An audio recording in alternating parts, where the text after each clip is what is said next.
Hello there, how you doing, and welcome back. In today's edition of the Rich Sauce Review, I have such a special surprise in store for you. You see, we have witnessed perhaps one of the most unexpected pairings to come out in recent years, but one which, with the power of hindsight, we can truly see has quite the powerful punch behind it, and chemistry to boot. I am talking about none other than Mick Jagger and Dave Grohl coming together for a really fun little doo-dah called Easy Sleazy. And this song has so much fun shit to offer, be it Dave's unique patented energy and musical style and flair put together with Mick Jagger's old school sort of veteran taste and all-encompassing knowledge of the music scene and all these influences that kind of go into the way that he writes, sings and plays, and it really comes together to make a fun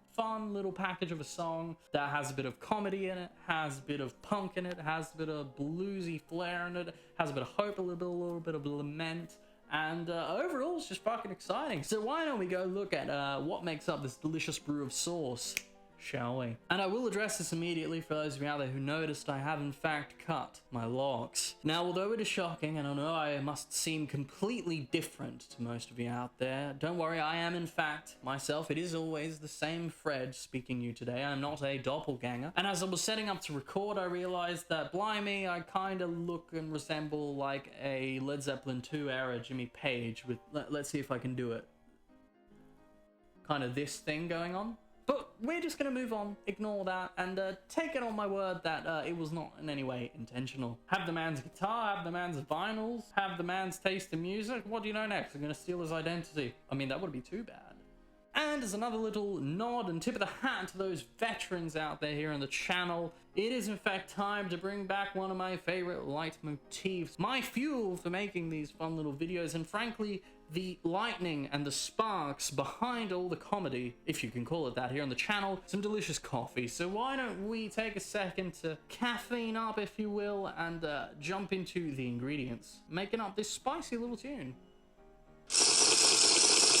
Oh, and don't forget, if you're liking the video, if you're liking me, if you're liking my fresh new hairstyle, if you like Dave Grohl and Mick Jagger, please consider subscribing down below. It would be very, very cool, and you know, that'd be a nice thing to do. Alrighty, so getting into our ingredients. What do we have to play with here? What are we looking at? What are we dealing with? We have a song which is, in my opinion, absolutely full on with energy, almost with a bit of a punky vibe with regards to the delivery and the guitar work being very direct within the pocket of the rhythm and just moving into you, very up in your face. And in doing so, it really somehow manages to keep both personalities of both musicians alive and intact in such a way that doesn't exactly blend together.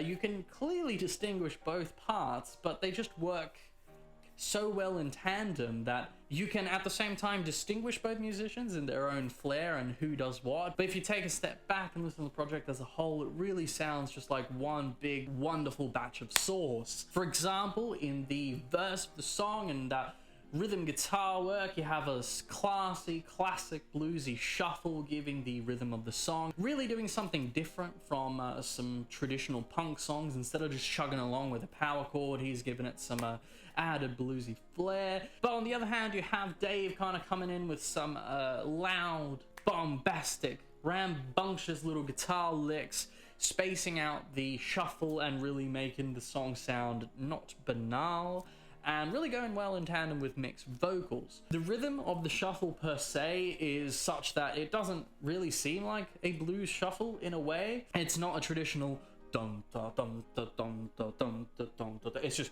da da da dum da da da da da dum da da da da da dum. So it really has its own signature flair, and I really think in part that comes from Mick's library and taste in music added in with Dave Grohl's kick and ability to just, you know, come up with cool guitar shit. Given the fact that, as he always says, because he fucking talks about it all the time, that he has not learned how to play guitar and can't read sheet music. No one fucking can, Dave.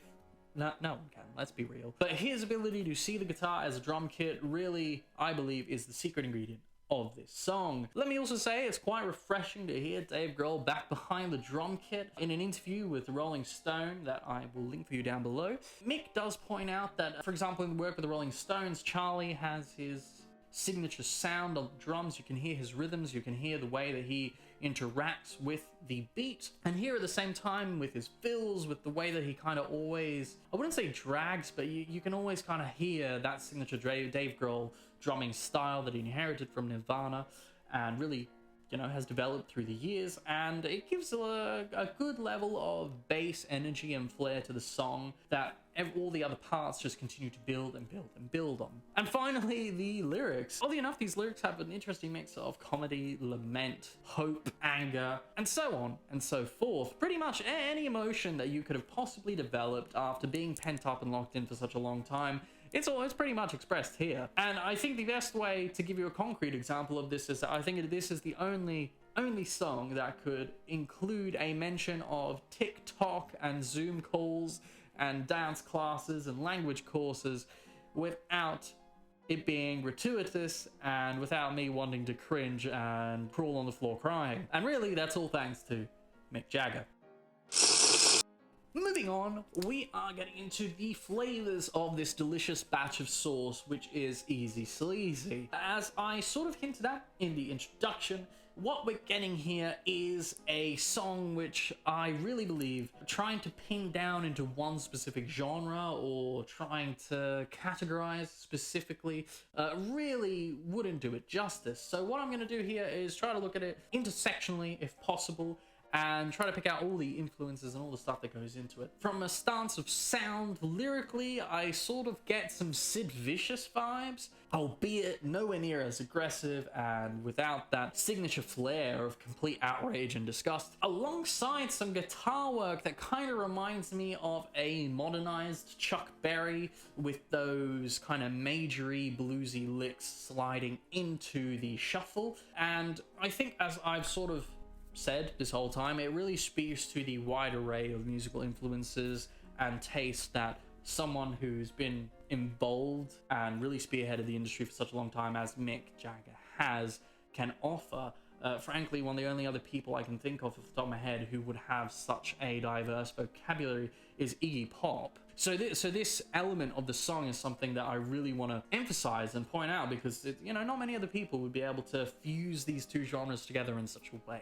Speaking of fusing two things together in such a way, as I said before, again, there's this really weird phenomenon where I can distinctly hear both blokes playing their music and doing their own thing, but at the same time, the end result is a song that is cohesive and, you know, not at all fragmented in any way. It really has a signature flair, and it's a whole new beast that tonally, it's just so different that it makes me want to pick it apart and analyze it. And frankly, now that I've heard this, in a way, weird pairing of Dave Grohl and Mick Jagger, I kind of feel like I want to listen to it more. So I'm kind of looking forward to hearing some more stuff come out from these two fellas. And I'm fucking happy that they did it and it worked, because this is just a fun song. It's at the same time lighthearted and also tackles some really heavy and serious topics, but it does it in such a way that's actually quite pleasant to listen along to. And honestly, after all these years, Mick Jagger's songwriting ability to just always pump out bangers and stuff that you can sing along to really comfortably and instinctively, well, after the first listen, like if you listen a second time, you're already ready to sing along and chant to the chorus, is amazing. Like, it's so catchy and fun. But any review here on the channel that talks about Sauce is not complete without a section dedicated to presentation, because let's say it all together, children, what good is a delicious batch of sauce if it looks like shit and nobody wants to taste it? This song specifically has such a unique flair.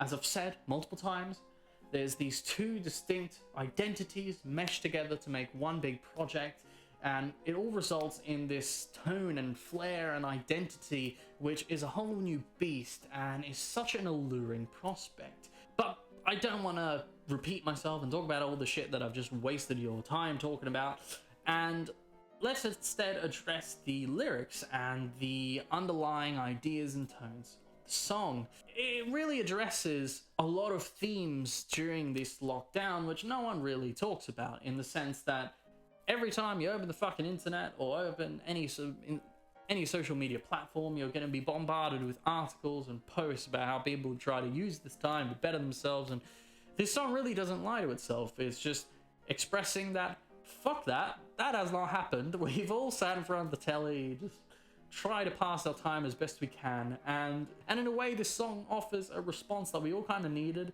Throughout this whole time, no one has had the mental strength, fortitude, or energy every single day to constantly try to do something, especially because you're home and the resources you have are notably diminished. So you can't reasonably expect to have had this massive soul-searching adventure or to have explored yourself in this way, because we're all human. That doesn't fucking happen. You know, there's going to be days where you watch the telly, there's going to be days where you try to do something new, there's going to be days where you just don't have any willingness to do anything, and that's fine. Like, this song really strikes home with me because it emphasizes the idea of just rolling with the punches and waiting it out, seeing what happens, just surviving, you know? And the way that it delivers everything, the hope for something new, the anguish and the frustration with regards to the limitation that's what we've had, and frankly the comedy and looking back on everything and sort of having a laugh about it, all encapsulates these feelings that we're sort of all sharing at the moment.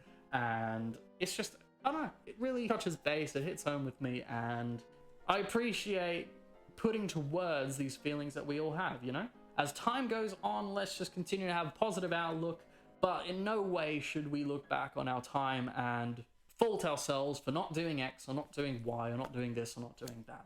But at the end of the day, here we have a chance to not necessarily make our pasta comparison, because I think that that's going to eventually get a bit old. I'm going to run out of pasta dishes. What I'm going to do instead is bring up what I call the taste meter. And I believe that this song, with regards to taste meter, sits at an easy 95%. This is an absolutely stunning and high mark that I can give it, mostly because it ticks all the great positive boxes for me as a song. It has depth, it has musical variety, it has influences that come from multiple genres, it has two great personalities which I'm very fond of coming together for a new project.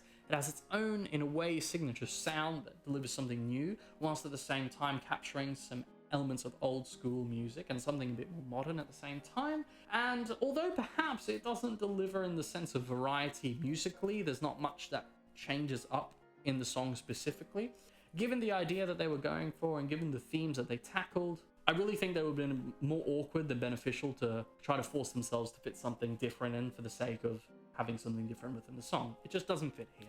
So yeah, I was really a big fan of this. I hope they get back together and do something new. And although this probably was more a result of good timing, because the Foo Fighters just released a new album and Mick Jagger was just kind of sitting around wanting to do something new, I'm happy it happened, and I really hope that they do something new and I get to see them live, because I think that would be fucking fun. And that's me. Thank you very much for tuning in. I hope you enjoyed this edition of the Rich Sauce Review. Just getting it out there. I had a lot of fun listening to the song, I had a lot of fun talking about it, and that's it. Thank you very much. Subscribe down below if you enjoyed, if you're new here. And now on that note, I'll take my time to say, stay classy, my internet people.